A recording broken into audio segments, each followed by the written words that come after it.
What's up, everybody? Welcome to another episode of LTB Live, where I'm your host, John Delray, and here is partner in life, partner in pod, Claudia. What's up, everybody, on this very nice Wednesday as the Packers are preparing to take on the Indianapolis Colts. I've got a couple transactions for you, as well as the injury updates as the Packers returned to the practice field today. So, we'll have to see how long this one goes, but of course, as always on Wednesdays, we are here for you.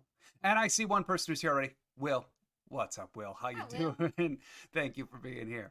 So let's get to the facts right off the bat. The injury report is out for both the Colts and the Packers. As I said, the Packers returned to the practice field today. And one of the notable things kind of outside of the injury report that Matt LaFleur talked about a little bit happens to be that Malik Willis, obviously, as we talked about earlier this week, going to be QB1, assuming that Jordan Love can't play. But it wasn't just him getting the number one snaps at quarterback today, as Matt LaFleur in his press conference did talk about how he took the vast majority of them, but some were taken by Sean Clifford as well. So let's get to this injury report. Of the 53 players on the roster for the Green Bay Packers, there was one did not practice, and that did happen to be Jordan Love. Then there were several players that were limited. One would be Corey Ballantyne, limited with an oblique injury. Josh Jacobs with a back injury. Marshawn Lloyd with his hamstring. And Kenny Clark with a toe injury. Now, I know that they were all limited designations, but I have not seen anything from locker room reports, beat reporters, etc., talking about how any one of these players really seems at tremendous risk. So probably limited practices in the way of these guys got a little banged up. As for the Colts, they had some bigger names on their list because their DNPs today were Julian Blackmon, their starting safety, DeForest Buckner, starting defensive tackle, and by a mile, their best run stopper, as well as starting defensive end Kwity Paye.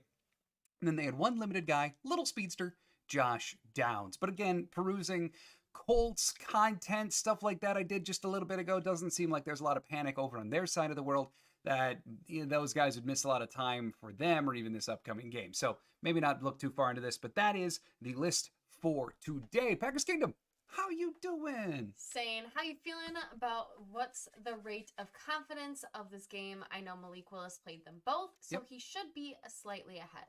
Yeah, and Matt LaFleur did touch on that in his presser, that it's really helpful that Malik Willis has prepared for the Colts before. In spending time with the Titans, he was in their division. This is an opponent that he knows well. He knows the Gus Bradley defense going against that. So in terms of my confidence level, I think I'm not going to say that I'm sitting here feeling great about this game. The Colts are a talented team. Their offense is substantially better than their defense. I think we can all agree on that. The talent level is just naturally significantly higher on the offensive side of the ball for them than it is on the defense. With that being said, Malik Willis, and I'll talk about this a bunch more in the game preview, he has shown in his time in the NFL that he may be limited. Now, he hasn't gotten the most opportunities in the world. He's kind of on a Jordan Love trajectory in some ways. I think a lot of this is going to have to do with what kind of offense is built by Matt LaFleur. If they just trot out Malik Willis into the Jordan Love offense of, I don't want to say play action heavy, but play action leading to deep shots, having that be super prevalent in the offense, then that may be a recipe for concern. But at the same time, if they were adapted to an offense a little bit similar to what Matt LaFleur called for Marcus Mariota in his 1 year as Tennessee's offensive coordinator, okay, then living on that foundation of the scheme might work a little bit better. So I think in terms of confidence of this game, it's a big old question mark. Are the Colts beatable? Yes. Can the Packers have success against the Colts defense even with a more capped offense? Yes, they absolutely can. But they can't do it under the pretending that we're just going to go out there and call our complete typical offensive playbook and have it work the exact same as if Jordan was out there, because that's just not going to happen. As for the other side of the ball, Packers defense against the Colts offense, hey, they just went against Philly, and there's actually quite a bit similar between Philly and what the Colts do. So again, it should be fine. I would expect the defense to call a very different game, though, this time around. So we'll have to see. I'm excited to dive into the game preview and check out numbers a little bit more. Packers Kingdom saying, I smell bust. It may not be the best week, but hey, there is potential here. If they go more efficient, less big shot, there's potential here to move the ball, for sure. Also saying he's overthrown the wide receivers like 4 times. That could apply to Malik Willis or Anthony Richardson. Either one, that is very apt. Because the big knock on Richardson is dangerous of a weapon as he is. And LaFleur talked about it. But he can beat you both with his arm and his feet. The knock on him has always been accuracy. And when going to potentially a limited Josh Downs, he's got Pierce, who had a huge game the other day. But even in their week 1 matchup, Michael Pittman was limited to, I think it was 4 catches for 31 yards. Limit their more possession style receiver, and you might be able to bottle up that offense a little bit, because it's also not like Jonathan Taylor lit the world on fire either. Oh, Caleb Williams. Oh, okay. Yeah, that's good. I'll take that. Caleb had a very rough week 1, but yeah, it's week 1 of his career.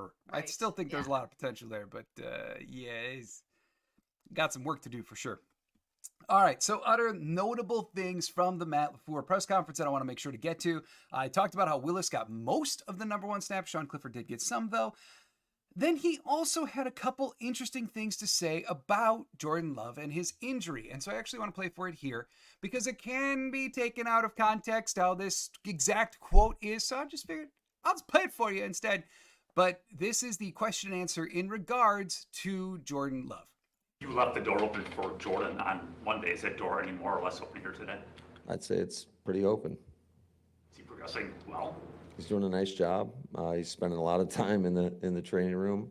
Our guys have done a great job with him, Flea and Nate, and all our athletic trainers, our strength staff, and but at the same time, like I told you guys, he's got to be cleared. We got to feel like he can protect himself, and he's got to be confident enough to go out there and do that. Until that happens, then we're not even going to think about that.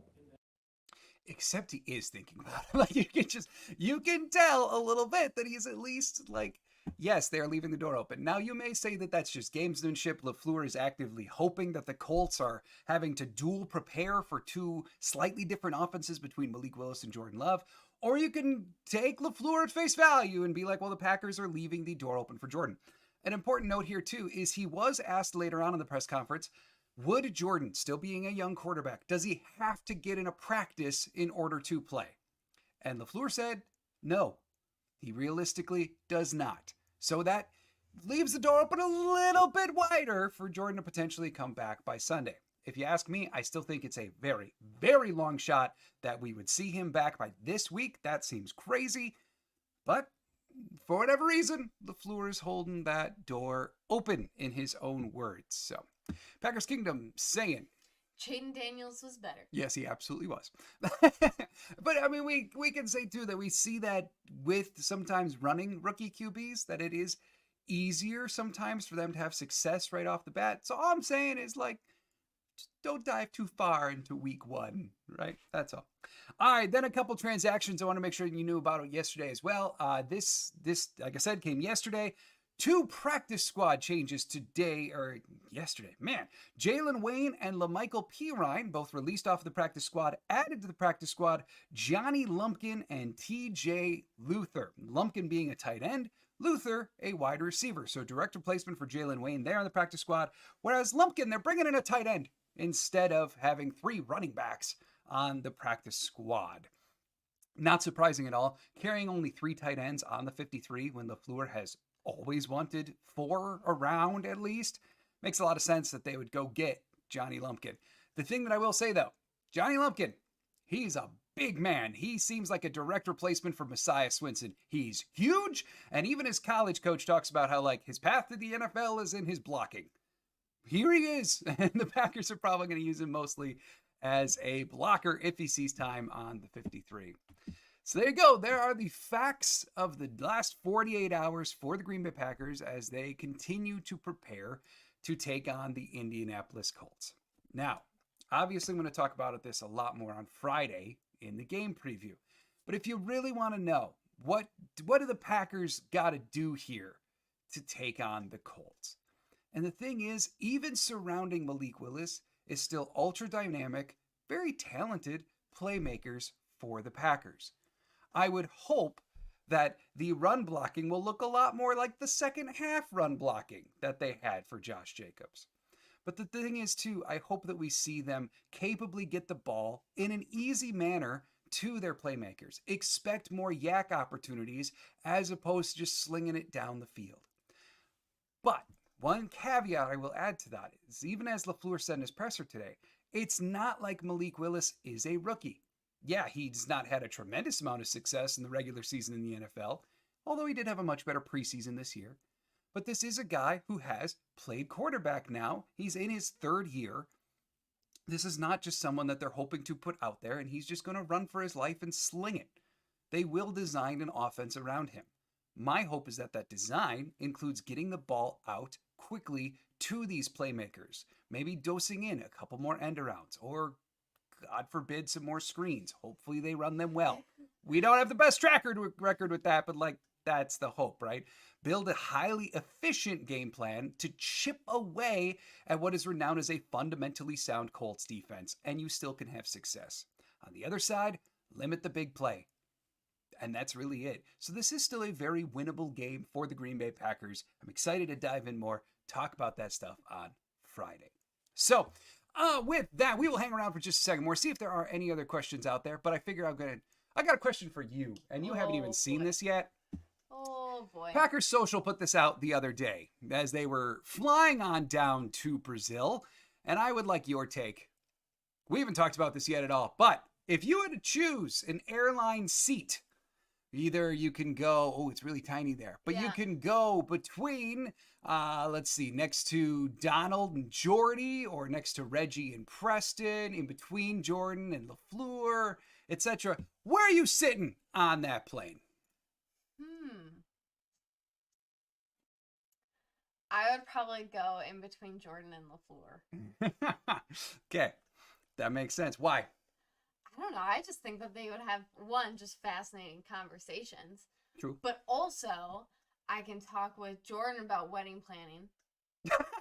That's fair. And I can talk to LaFleur about, I don't know, find something. Anything? Yeah. Right? Yeah. See, and seat 1B right there, that's J. Alexander and Carrington Valentine. I'm sitting there. I'm just going to laugh the whole time. Yeah, that would be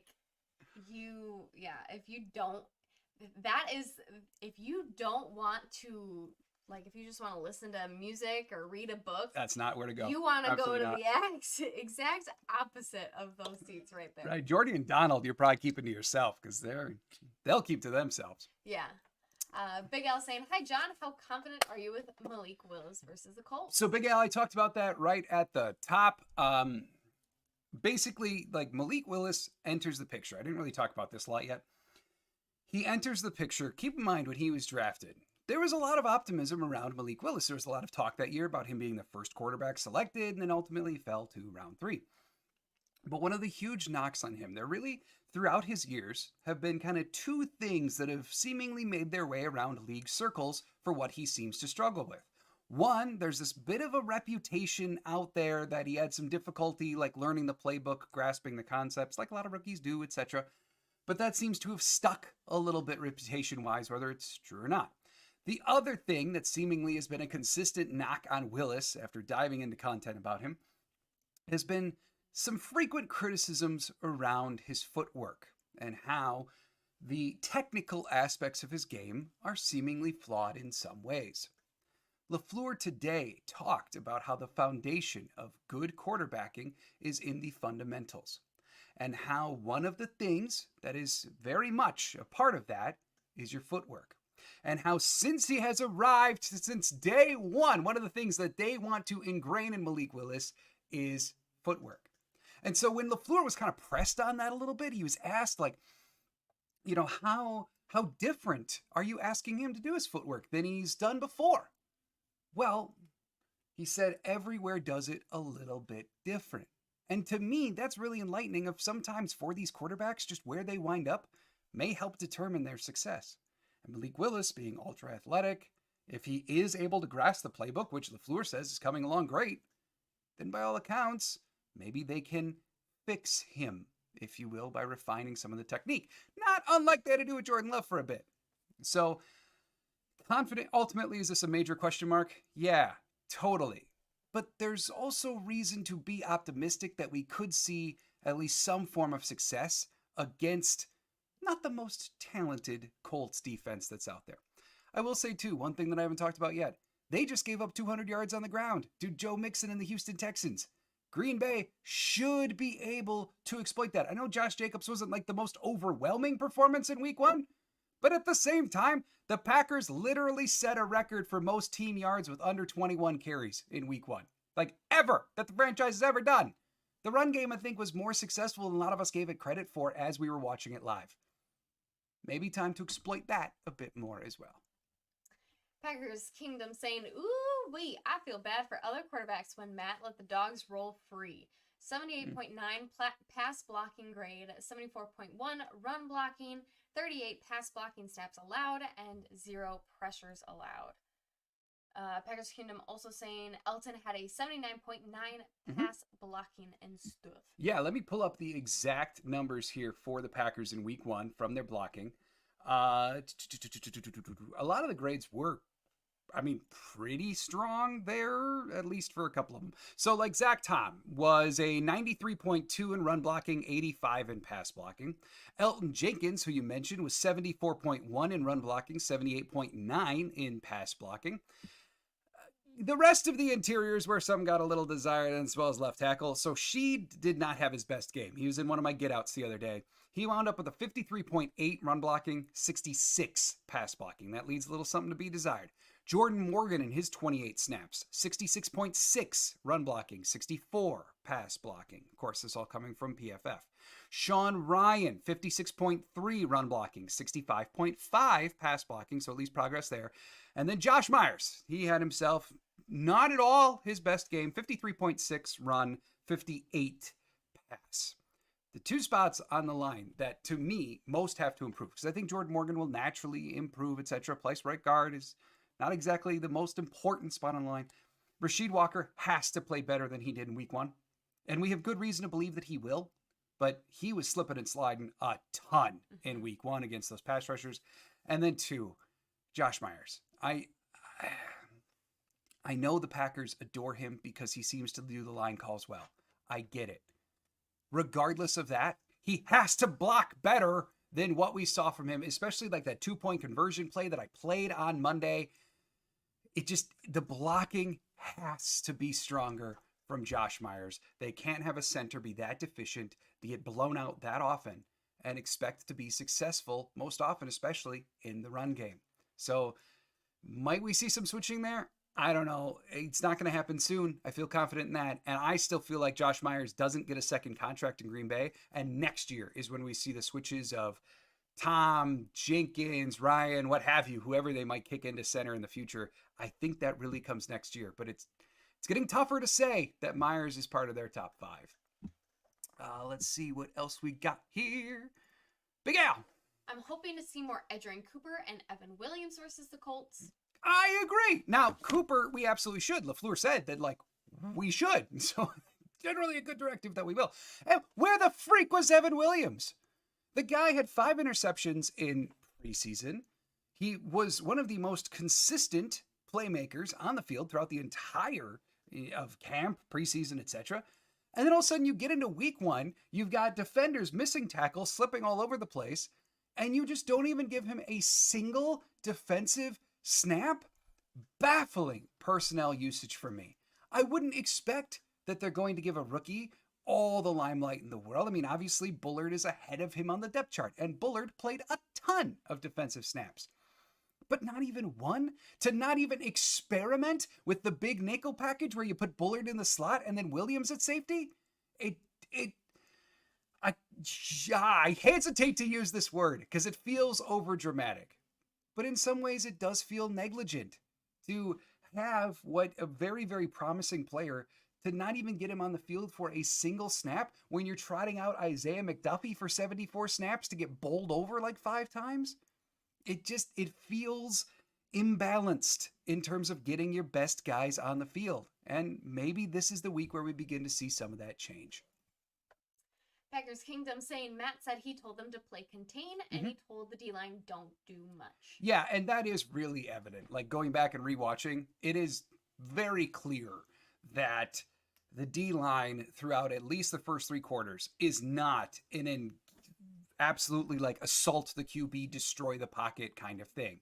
They are containing their lanes. And I think for some of us, that's why the defense felt a little Joe Barry-esque in week 1, because guys were actively being told to do some of the Barry principles: contain, occupy space laterally, not vertically on the field.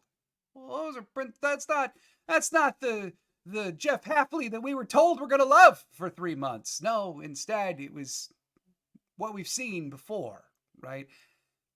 In spite of that, Rashawn Gary at least got some good pressure. He got some push. You can't really say the same for Preston Smith on the opposite side, or really even LVN was struggling to make an impact as well.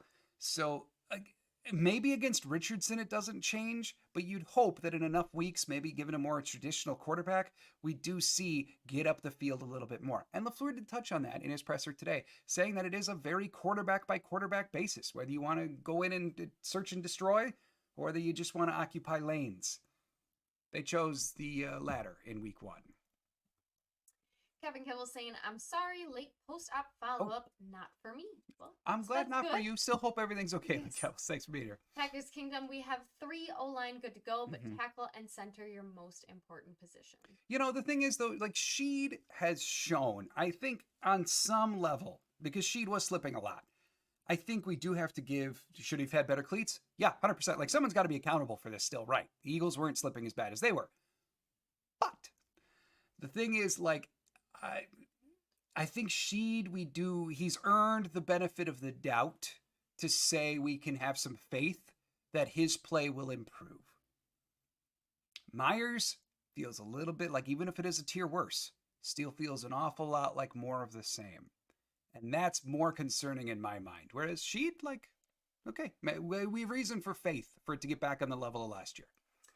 If I'm saying no more missing easy kicks. Put it on a sign, paint it, hold it up, AFAM. It would be nice, wouldn't it? It really would. Narvison still had a solid debut, but yeah, you would have missed him not to miss one for sure. Kevin Kibble saying JJ having more snaps than LVN is concerning for my narrative. I think Green Bay is going to be cautious about moving guys around and having some guys play versus not until they're at a familiar setting. Could be. I mean, that would stand to reason too about Evan Williams not getting a single snap like I was talking about earlier. Maybe they just were preferring the guys who have done it before. Maybe, right? I mean, there's a certain argument to be made for that, but at the same time, it's a new defense for everyone.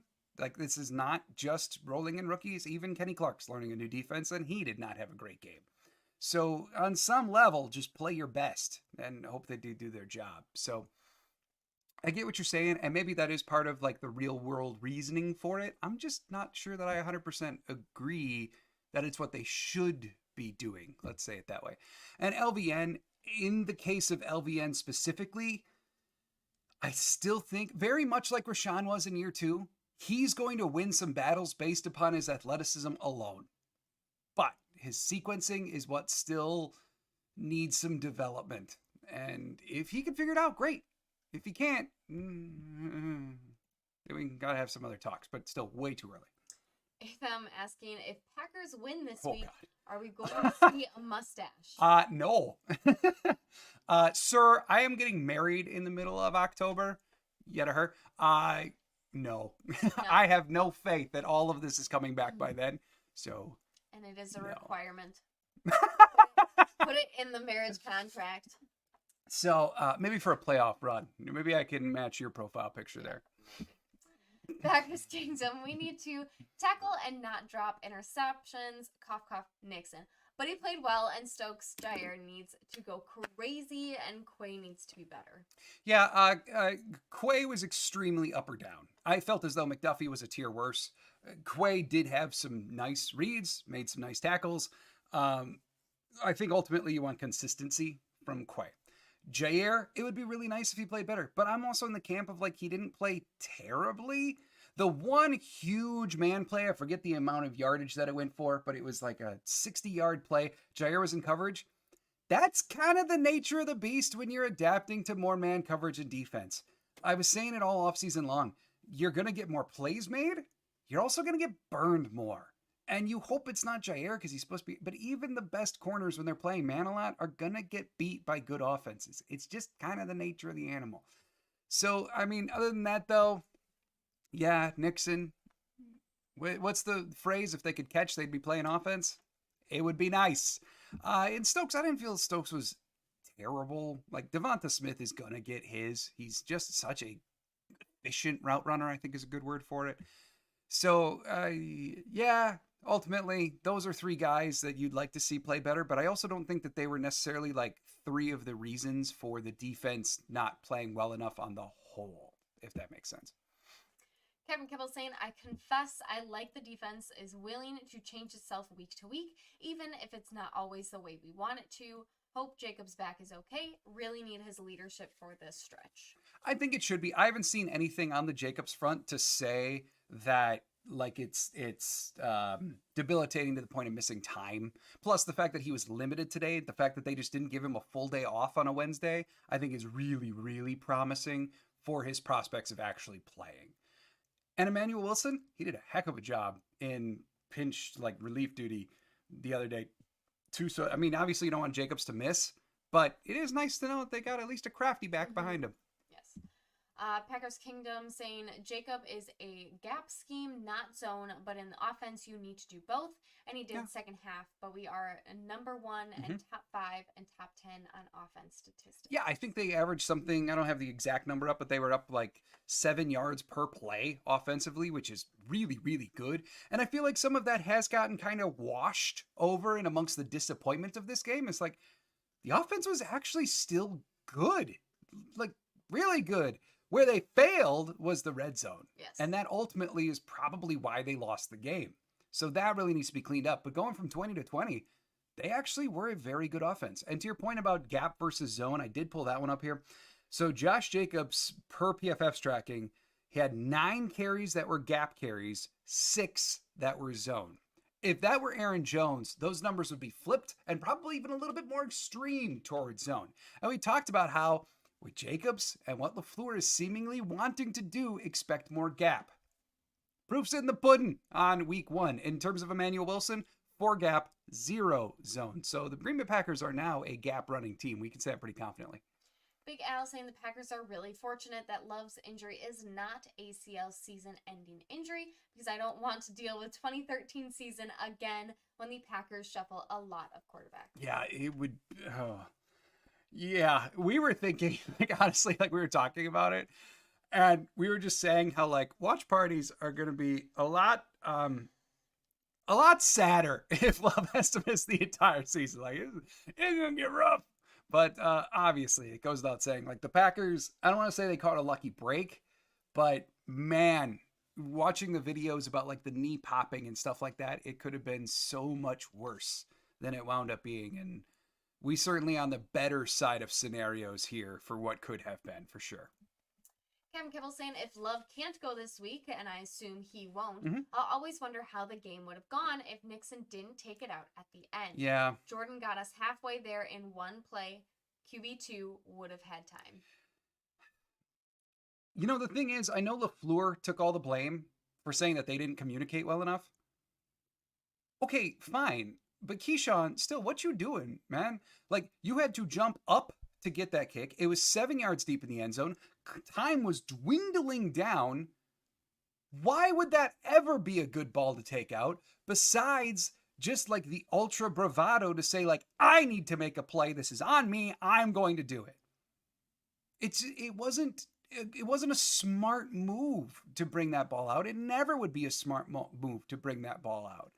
So unless there was some directive from LaFleur and Bisaccia to say like, hey, if it's 1 yard deep or if it's whatever, we want you, and you see a lane, take it. Maybe their directions to Nixon were just too vague, and that's why they're taking the blame for it. But ultimately, I got to throw a little bit of accountability on Keyshawn to be like, hey, man, what is the thought process here? Situational awareness. Yeah, it didn't make a lot of sense. But I agree. It would have been nice to see or have time enough to see the offense actually try something there as opposed to just straight up survive drill. AFM saying, I'd have an attorney or bar to read through that facial hair marriage contract. It's not on paper yet. Packers Kingdom.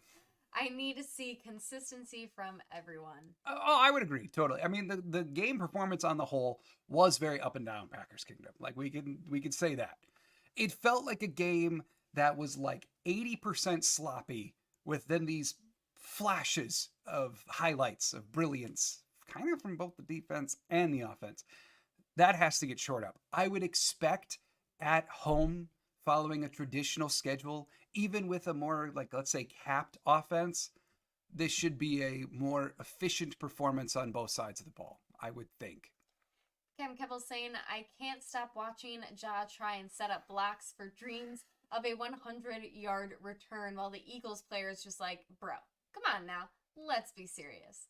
A funny moment in a pain night. I mean, I will say, I don't think Jair knew that there was a guy right next to him, but the whole time Jair was trying to like map out this course to return it, there was an eagle like 2 yards away. Yes. You could just, like, that eagle was just biding his time to bring Jair down at the right time. Again, another not great decision from a Packers vet in the secondary. If I'm asking, is the honeymoon at Wisconsin Dells? No. Water park capital of the world. They can sponsor us. Oh, that would be nice.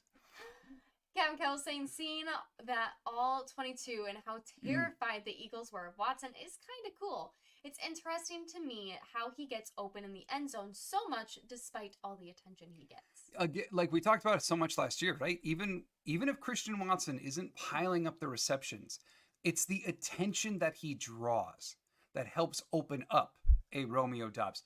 Ideally, you'd love it for what is probably supposed to be your number one receiver, a guy you spent a second-round draft pick on. You would love it for him to be more than a decoy. But the reality is, like, even that is an incredibly vital function for the rest of the offense to work, right? And to your point about the end zone, that play was schemed up really well. Watson did a great job getting open. That one I got to put on Love for just not a great throw. If I'm saying reminds me when Mahomes dislocated his kneecap. Yeah, right? Like a situation where it could have been disastrous for an entire season, and everyone for 24 hours is freaking out about it. And then all of a sudden it's like, oh, he'll be back kind of soon. We have hope. And then the Chiefs did Chief things and were very successful. Yes. So now we've got to do Packer things. Yeah. Kevin Kettles seems Nixon is told to just take it out no matter what. Yeah. I wish they'd be more strategic about it. Like, if you saw something on tape, sure, but this feels more like teams are exploiting it. And that is possible. Like, I haven't seen them confess as much, like, explicitly of telling Keyshawn to bring it out. But again, like, I got to question, why would that be the directive from LaFleur and Bisaccia given the time on the clock? And that's what I mean by maybe their instructions are too vague, because maybe they told Keyshawn, like, find a lane, man, make a play. Because they were assuming the kick would be between the 0 and the 20.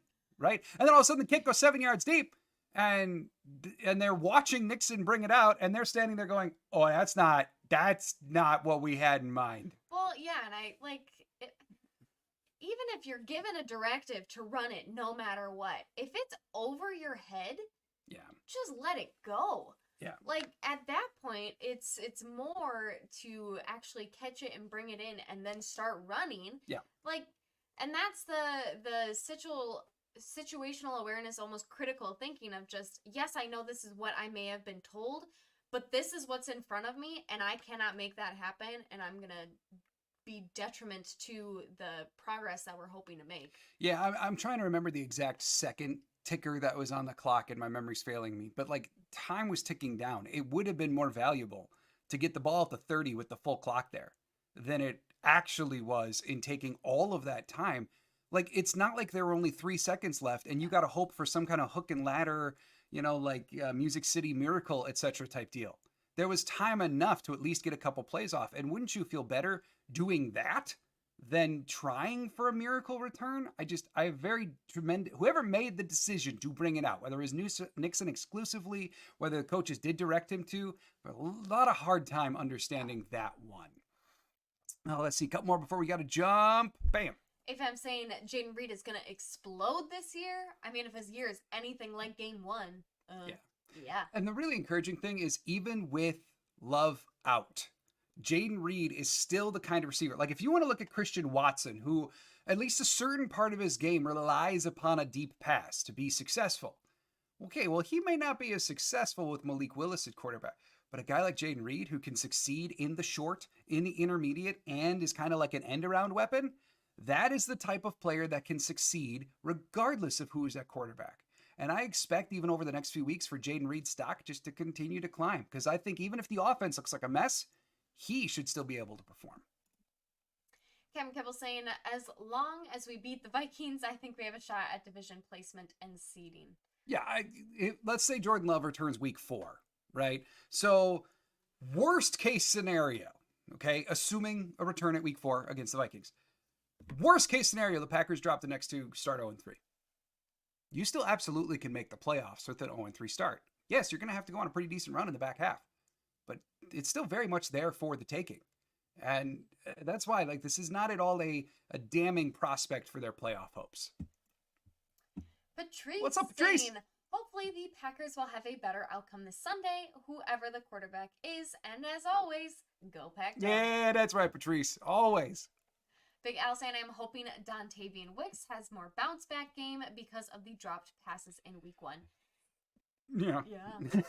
I fully get not wanting to credit him with 2 drops, because the one where like his body was on a slip and slide and then he tried to catch it. Totally get it if you don't want to credit that one, but for sure, like, he had one just blatant drop. He's a guy that, yeah, I'm with you, Big Al. You just hope for better success, and all the tools are there. He should. He absolutely should. Cam Kibbles, if Watson ever gets that consistent my ball mentality he had in the Chiefs game, oh my God, man, please 9 and 10 stay healthy. And that's so the thing with Watson, right? And it's way easier said than done, right? 1000%. But we could see it. It's just so there if he begins fighting for the ball. Now, granted, in order to fight for a ball, oftentimes it can't be as underthrown as a couple of the targets were to him. I'm not going to pretend that Jordan Love had a great game on Friday night. But even going back to last year, just to see him be more aggressive at the catch point would elevate him to a whole new level of receiver that we haven't seen yet. It is something truly missing from his game thus far. AFM saying maybe Nixon and Jair were planning this all along. Man, I hope not. Conspiracies. Iraq saying, go Packers. See, AFM. I would have rather played on Russian permafrost. I'm not sure the players will be a little Right? harder to fall on. Big Al seeing Aaron Jones scoring touchdowns for the Vikings kills me on the inside. Yeah, if he you did have a have good him week 1. in fantasy, it helps. Yeah, true. AFM, he's like a baby Tyreek and a driver. Maybe down a level in both of those traits that made those guys, but like, he's on his way. AFM also saying if you bet on Aaron Jones it also works. touchdowns, it also makes you feel better. Yeah. Kevin Kevels, for all his flaws, Dylan on Pass Pro would have been nice. Hope he's okay. We haven't seen anything about a settlement, meaning he may very well just be done. Yeah, for the year, right? Not like career-wise. Because like if the hope for AJ Dillon in taking a settlement is that then he would be free to go sign with another team and at least play out the rest of the year. Since that has, I think this may be one of those things where a settlement may come later because maybe Dillon wants to prove his health first. Maybe they have to have faith that he would pass a physical before a settlement would be worked out, etc. And maybe there's some nuance in the rules that I'm forgetting there. But I think it would just be for the year. Ultimately, though, I do agree. Having him in Pass Pro, I know some people feel like it's overstated, but the reality is, throughout all the preseason, throughout training camp, AJ Dillon was by far the best running back in Pass Pro. Matt LaFleur said there was a role in this offense for him. Yeah, he would have been a plodding runner who may not get more than 2 yards a carry, a lot of carries. Still had a role, and he still is missed in this offense. The encouraging thing is the way that Emmanuel Wilson ran in week 1, the creativity that he showed while running, that was all very encouraging.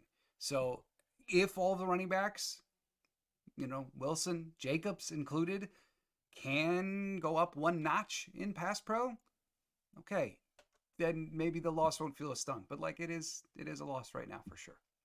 All right, everybody, time for us to get on out of here. Do hope you enjoyed. But I'll be back on Friday giving the game preview of Packers versus Colts, and then join us on Sunday. It'll be just me for half one, but then she'll be joining for half two. But watch party for Packers versus Colts on Sunday as the Packers open up at Lambeau, trying to get into the win column for the year. So, time for us to go. Have a great week, everybody. I'll see you on Friday. And as always, go Pack, go.